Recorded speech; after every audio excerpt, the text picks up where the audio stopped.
കുറച്ച് ദിവസമായിട്ട് വീഡിയോ ഒന്നും ഇടാൻ പറ്റിയിട്ടില്ലായിരുന്നു കേട്ടോ. എന്താണെന്നല്ലേ, കുട്ടികളും പേരക്കുട്ടികളും ഒക്കെ ആയിട്ട് നല്ല തിരക്കായിരുന്നു എനിക്ക്. എല്ലാവരും കൂടി ഒത്തുകൂടിയിട്ട് കൊല്ലത്തിലൊരിക്കലെങ്കിലും ഒരു യാത്ര പോവാറുണ്ട് കേട്ടോ ഞങ്ങൾ. അതുപോലെ ഈ കൊല്ലവും ഞങ്ങൾ ഒരു യാത്ര സംഘടിപ്പിച്ചു. ഈ കൊല്ലം ഞങ്ങൾ ആ യാത്ര മൂന്നാറിലേക്കാണ് പോയത്. മൂന്നാറിലൊന്നും പോവാത്ത ആൾക്കാരുണ്ടാവില്ല എന്നറിയാം, എങ്കിലും ഞങ്ങൾ എല്ലാവരും കൂടി പോയി കണ്ട കാഴ്ചകൾ നിങ്ങളെയും കൂടി ഒന്ന് കാണിക്കാമെന്ന് വിചാരിച്ചു. അടിമാലിയിലെത്തിയിട്ടാണ് ഞങ്ങൾ ബ്രേക്ക്ഫാസ്റ്റിന് വേണ്ടി നിർത്തിയത്. അടിമാലി ടൗൺ എത്തുന്നതിന് തൊട്ട് മുമ്പായിട്ട് ഫാം യാർഡ് റെസ്റ്റോറൻറ്റ് എന്ന് പറഞ്ഞിട്ട് ലെഫ്റ്റ് സൈഡിൽ തന്നെയാണ് കേട്ടോ. നല്ല സൗകര്യമാണ്, കുട്ടികൾക്ക് കളിക്കാനും വണ്ടികൾ പാർക്ക് ചെയ്യാനും ഒക്കെ ഇഷ്ടം പോലെ സ്ഥലം ഉണ്ടായിരുന്നു. അതുകൊണ്ടാണ് ഞങ്ങൾ അവിടെ തന്നെ സെലക്ട് ചെയ്തത്. കുറച്ചും കൂടി മുകളിലേക്ക് പോയപ്പോഴേക്കും വെള്ളച്ചാട്ടങ്ങളും അതുപോലെ തേയിലത്തോട്ടങ്ങളും ഒക്കെ കാണാൻ സാധിച്ചു കേട്ടോ. മൂന്നാറിലേക്ക് പോണ വഴിക്ക് കണ്ട വെള്ളച്ചാട്ടമാണ് കേട്ടോ ഇത്, ചീയപ്പാറ വെള്ളച്ചാട്ടം. എന്ത് ഭംഗിയായിരുന്നു അറിയോ കാണാൻ. കുറച്ച് നേരം അവിടെയൊക്കെ ചിലവഴിച്ചിട്ട് ഞങ്ങൾ വീണ്ടും മൂന്നാറിലേക്ക് യാത്ര തിരിച്ചു. വലിയ ബുദ്ധിമുട്ടൊന്നും കൂടാണ്ട് ഞങ്ങൾ ഉച്ചയോടുകൂടി തന്നെ മൂന്നാറിലെത്തിയിട്ടോ. അവിടുന്ന് ഒരു റെസ്റ്റോറൻറ്റിൽ നിന്ന് ഉച്ചഭക്ഷണം കഴിച്ചു. അതിന് ശേഷം ഞങ്ങൾ പുറപ്പെട്ടു. മൂന്നാറിലേക്കുള്ള റോഡൊക്കെ നല്ലോണം വീതി കൂട്ടുന്നതിൻ്റെ ഭാഗമായിട്ട് തകൃതിയായിട്ട് പണിയൊക്കെ നടക്കുന്നുണ്ട് കേട്ടോ. മുമ്പൊക്കെ മൂന്നാറിൽ പോകുന്ന സമയത്ത് വളരെ ഇടുങ്ങിയ റോഡും ട്രാഫിക് ബ്ലോക്കും ഒക്കെ ഉണ്ടാവാറുണ്ട്. പക്ഷേ ഇപ്രാവശ്യം എന്താണെന്നറിയില്ല, അധികം ബ്ലോക്ക് ഉണ്ടായിരുന്നില്ല. വാഹനങ്ങളൊക്കെ കുറേയൊക്കെ തിരിച്ചു വിടുന്നുണ്ടായിരുന്നു. കാരണം എന്താണെന്ന് വെച്ചാൽ പണി നടക്കുന്നത് കൊണ്ടേ. എന്തായാലും വികസനം വേണ്ടത് തന്നെയാണ്, പക്ഷേ അമിതമായിട്ടുള്ള വികസനം വന്ന ഉത്തരാഖണ്ഡിൻ്റെ ഗതി വരാണ്ടിരിക്കണേന്ന് മാത്രമേ പ്രാർത്ഥനയുള്ളൂ. താമസ സൗകര്യം ഞങ്ങൾ ബുക്ക് ചെയ്തിരുന്നത് ലക്ഷ്മി എസ്റ്റേറ്റിലുള്ള ഫോറസ്റ്റ് കൗണ്ടി എന്നുള്ള ഒരു റിസോർട്ടിലാണ്. ഉച്ചഭക്ഷണം കഴിഞ്ഞ് മൂന്നാറിൽ നിന്ന് ഇറങ്ങിയപ്പോൾ തന്നെ ഞങ്ങൾ ഫോണിൽ വിളിച്ചു. അപ്പോൾ അവർ പറഞ്ഞത് നമ്മുടെ വാഹനം ഒരു 2-2.5 കിലോമീറ്റർ ഇപ്പുറത്തായിട്ട് ഒരു പാർക്കിംഗ് ഏരിയ ഉണ്ട്, അവിടെ ഇടണം. അത് കഴിഞ്ഞിട്ട് അവരുടെ ജീപ്പ് വന്ന് നമ്മളെ പിക്ക് ചെയ്യുമെന്നാണ് പറഞ്ഞത്. അങ്ങനെ ഞങ്ങൾ ഉച്ചഭക്ഷണത്തിന് ശേഷം ലക്ഷ്മി എസ്റ്റേറ്റിലേക്കുള്ള ആ വഴി അങ്ങോട്ട് തിരിഞ്ഞു കേട്ടോ. ഏതാണ്ട് 2 മണിയോടുകൂടി തന്നെ ഞങ്ങൾ അവർ പറഞ്ഞ പാർക്കിംഗ് ഗ്രൗണ്ടിലെത്തി. ഒരു 3-4 വണ്ടികളൊക്കെ പാർക്ക് ചെയ്യാനുള്ള സൗകര്യം ഉണ്ട് അവിടെ. അവിടുന്ന് അവരെ വിളിച്ചു കഴിഞ്ഞപ്പോൾ അവർ പറഞ്ഞൊരു ജീപ്പ് അവിടെ കിടക്കുന്നുണ്ട്, നിങ്ങൾ കണ്ടു കാണും, അതിലാണ് വരേണ്ടത് എന്ന് പറഞ്ഞു. അങ്ങനെ അവരെ വിളിച്ചു പറഞ്ഞ ആ ജീപ്പുകാരൻ നമ്മുടെ മുമ്പിൽ വന്നു. അങ്ങനെ നമ്മുടെ വണ്ടിയിൽ നിന്നുള്ള ലഗേജൊക്കെ അവരുടെ ജീപ്പിലേക്ക് മാറ്റി. ഇനിയൊരു ഓഫ് റോഡ് യാത്രയാണ് ഞങ്ങളെ കാത്തിരിക്കണതെന്ന് ഞങ്ങളപ്പോൾ അറിഞ്ഞില്ല കേട്ടോ. ഓഫ് റോഡെന്ന് പറഞ്ഞാൽ പോരാ, പിടിച്ചിരുന്നില്ലെങ്കിൽ നമ്മൾ തെറിച്ച് തന്നെ പോവും. അതും കുട്ടികളെയൊക്കെ വെച്ചിട്ട്. ഉറങ്ങിയിരുന്ന കുട്ടികളൊക്കെ ഉണർന്ന് കരയാൻ തുടങ്ങി. പണ്ട് കുടജാദ്രിക്ക് യാത്ര ചെയ്തതാണ് എനിക്ക് ഓർമ്മ വന്നത്. അത് പിന്നെ ഇതിനേക്കാളും ദൂരമുണ്ട്. ഇവിടെ പിന്നെ 2.5 കിലോമീറ്ററേ ഉള്ളൂ. അതുമാത്രം ഒരു ആശ്വാസം. പിന്നെ ഉരുളം കല്ലുകളും പിന്നെ മഴ പെയ്തിട്ട് ഇങ്ങനെ ചാലുകളായിട്ട് വന്നിട്ടേ നല്ല കുഴികൾ. ആദ്യം കരയാൻ തുടങ്ങിയ കുട്ടികളിൽ ഒരാൾ ചിരിച്ചു കഴിഞ്ഞപ്പോഴത്തേക്കും മറ്റു 2 പേരും ചിരിക്കാൻ തുടങ്ങി. ഏതായാലും അവരുടെ കരച്ചിലൊക്കെ നിന്നു. ഞങ്ങൾ നേരെ ഫോറസ്റ്റ് കൗണ്ടിയുടെ മുറ്റത്തെത്തി.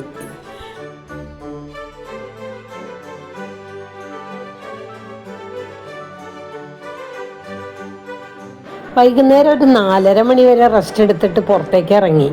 എന്നാൽ ഫോറസ്റ്റ് കൗണ്ടിയുടെ കാഴ്ചകളും കാണാം, ചായയും കുടിക്കാം എന്ന് കരുതി.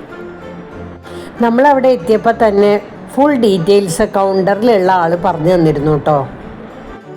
ഡൈനിങ് ഹാൾ എവിടെയാണ് സ്ഥിതി ചെയ്യണതെന്നും അതുപോലെ തന്നെ അവിടെ ഭക്ഷണം നൽകുന്ന സമയം, പിന്നെ ഗാർഡൻ്റെ നടുക്ക് ഒരു ഗ്ലാസ് ബ്രിഡ്ജ് ഉണ്ട്, അതിൽ ഷൂ ഇട്ടിട്ട് ദയവ് ചെയ്ത് കയറരുത് എന്നുള്ളൊരു മുന്നറിയിപ്പും, കാരണം സ്ക്രാച്ച് വീഴും, അതുകൊണ്ടാണ് എന്ന് പറഞ്ഞു. പിന്നെ അതുപോലെ ഈ ക്യാമ്പ് ഫയർ നടക്കും, 7:30 മണിക്ക് കറക്റ്റ് ടൈമിന് ക്യാമ്പ് ഫയർ ഉണ്ടാവും, അപ്പോൾ വന്നു കഴിഞ്ഞാൽ അതിൽ പങ്കുകൊള്ളാം എന്നൊക്കെയുള്ള നിർദ്ദേശങ്ങളൊക്കെ തന്നു. പിറ്റേന്ന് കാലത്ത് 7:30 തയ്യാറായി വന്ന ഒരു 1.5 കിലോമീറ്റർ കാട്ടിനുള്ളിൽ കൂടി ട്രക്കിങ്ങിന് കൊണ്ടുപോകുന്നുണ്ട്, താല്പര്യമുണ്ടെങ്കിൽ പങ്കെടുക്കാം എന്നൊക്കെ അദ്ദേഹം അറിയിച്ചു കേട്ടോ. കാലത്തുള്ള ട്രക്കിങ്ങിന് പോകാൻ ഞാനും മൂത്ത മകനും കൂടി തയ്യാറായെങ്കിലും പക്ഷേ അവർ പറയണ കേട്ടപ്പോൾ ഇത്തിരി റിസ്ക് ആണെന്ന് തോന്നി. കാരണം കിഴുക്കാൻ തൂക്കായിട്ടുള്ള പാറയിൽ കൂടി കയറി പിടിച്ച് കയറുമൊക്കെ വേണ്ടി വരും അത്ര. അത് കാരണം ആ പരിപാടി വേണ്ടെന്നപ്പം തന്നെ തീരുമാനിച്ചു. എങ്കിലും മനസ്സിലൊരു മോഹമൊക്കെ ഉണ്ടായിരുന്നു കേട്ടോ. പക്ഷെ നമ്മുടെ കൈ ശരിയല്ലാത്തതുകൊണ്ടേ വേണ്ടാത്ത പണിക്ക് പോകണ്ടെന്ന് കരുതി. നടക്കാൻ എനിക്ക് എത്ര ദൂരം വേണമെങ്കിലും പറ്റും. പക്ഷേ ഈ തൂങ്ങിക്കിടന്ന് കയറുക എന്നൊക്കെ പറഞ്ഞാൽ ഇത്തിരി റിസ്ക് അല്ലേ. നമ്മുടെ പ്രായത്തെ നമ്മൾ തന്നെ ബഹുമാനിക്കണ്ടേ. അവരുടെ ഗാർഡനിൽ വിവിധ തരം പൂക്കൾ എന്ത് ഭംഗിയായിട്ടെന്നറിയോ ഓരോന്ന്. ഈ ജിമിക്കി കമ്മൽ പോലെ ഇരിക്കുന്ന പൂവൊക്കെ ഉണ്ട്. ഇതിനു മുമ്പ് ഞാൻ കണ്ടിട്ടുമില്ല. എന്നാൽ ചെറിയ മുള്ളുമുണ്ട്. ചില പൂക്കളൊക്കെ കണ്ടിട്ടുള്ളതാണ്, എങ്കിലും അവിടെ അതിന് കൂടുതൽ മിഴിവാണ്. എന്ത് ഭംഗിയാണ് വെച്ചാൽ അവിടുത്തെ ക്ലൈമറ്റിൻ്റെ ഇതുകൊണ്ടായിരിക്കാം നമ്മുടെ നാട്ടിൽ കാണുന്ന പൂക്കൾ പോലും അവിടെ കുറച്ച് കൂടുതൽ ഭംഗി തോന്നിച്ചു.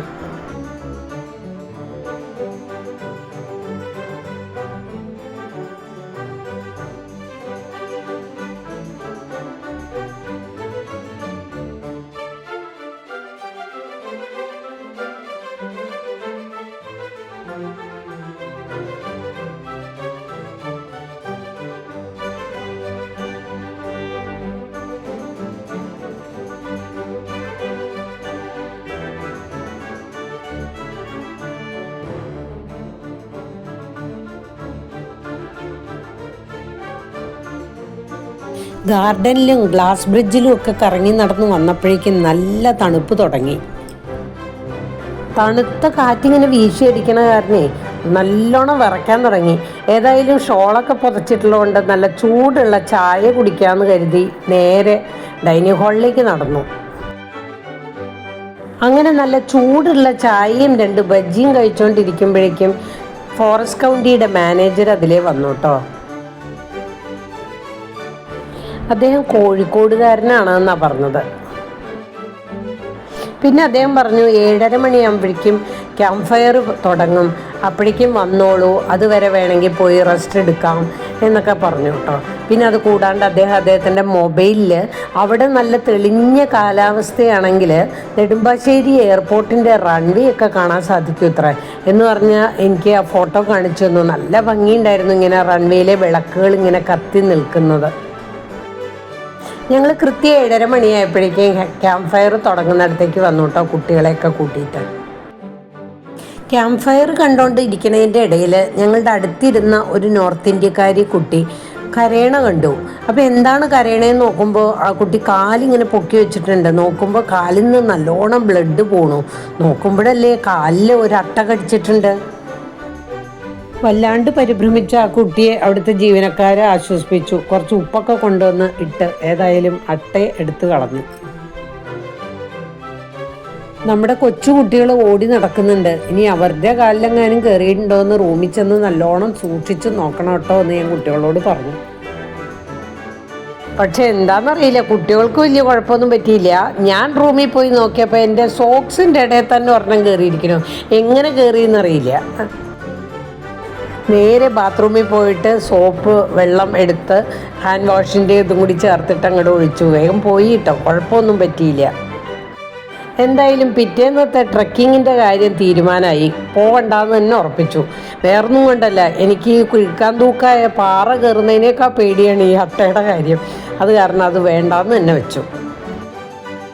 രാത്രി അത്താഴമൊക്കെ കഴിഞ്ഞ് കുറച്ച് നേരം കൂടി അവിടേക്ക് ഒന്ന് കറങ്ങി നടന്നു. നല്ല തണുപ്പുണ്ടായിരുന്നു. നേരെ മുറിയിലേക്ക് പോയി കിടന്നു. നാളെ കാലത്തെ സൂര്യോദയം ഇവിടെ കാണണം എന്ന് കരുതി.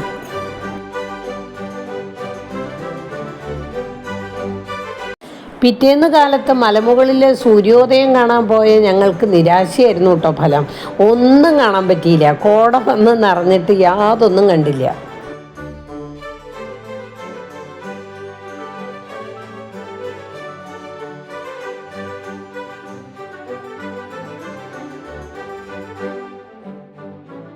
പിന്നെ ഏതാണ്ട് ഉദയം കഴിഞ്ഞിട്ട് സൂര്യൻ ഉയർന്നു പൊങ്ങി ഏതാണ്ട് 9-9:30 മണിയായപ്പോഴാണ് താഴ്വാര കാഴ്ചകൾ ഞങ്ങൾ വന്നതിന് ശേഷം ആദ്യമായിട്ട് കണ്ടത് കേട്ടോ.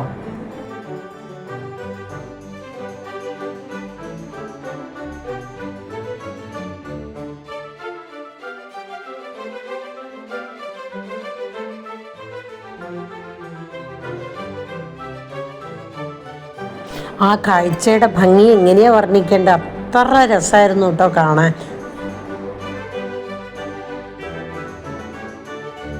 എന്തുകൊണ്ടും നല്ലൊരു യാത്രയായിരുന്നു മൂന്നാറിലേക്കുള്ളത്. ഈ ലക്ഷ്മി എസ്റ്റേറ്റിലെ ഫോറസ്റ്റ് കൗണ്ടി എന്നുള്ള ആ റിസോർട്ടിലെ സ്റ്റാഫാണെങ്കിലും വളരെ നല്ല കോപ്പറേറ്റീവ് ആയിട്ടുള്ള ആൾക്കാർ, അതുപോലെ ജീപ്പിൽ ഉള്ള ആ ഓഫ് റോഡിങ് ഒരു എക്സ്പീരിയൻസ് ആണത്. ഭക്ഷണവും വളരെ നന്നായിരുന്നു. വെജിറ്റേറിയൻ ഭക്ഷണം കഴിക്കുന്നവർക്ക് കുറച്ച് നേരത്തെ സെർവ് ചെയ്തു, അല്ലാത്തവർക്ക് പിന്നീട്.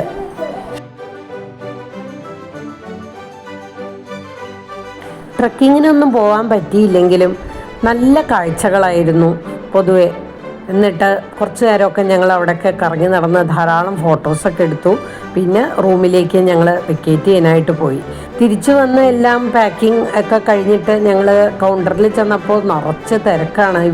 നോർത്ത് ഇന്ത്യക്കാരുടെ തിരക്കായിരുന്നു. അപ്പോൾ അവർ പോയിട്ട് പതുക്കെ നമുക്ക് പോവാം എന്ന് കരുതി പിന്നീട് ഞങ്ങൾ വീണ്ടും കുറച്ച് നേരം കൂടി ഗാർഡനിലൊക്കെ കറങ്ങി നടന്നു.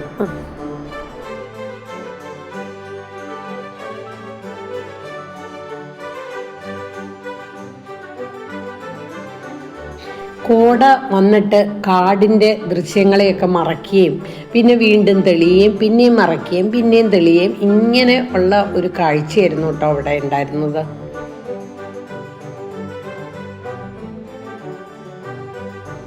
എന്തായാലും മഴ ഞങ്ങൾക്ക് ശല്യമായതേയില്ല.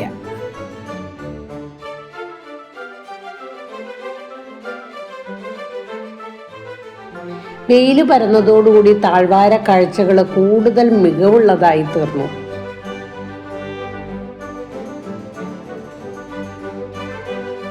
ഒന്നും കൂടി ഞങ്ങൾ ആ ഗ്ലാസ് ബ്രിഡ്ജിന് മുകളിൽ പോയിട്ട് താഴ്വാര കാഴ്ചകൾ നല്ലോണം ആസ്വദിച്ചു കേട്ടോ.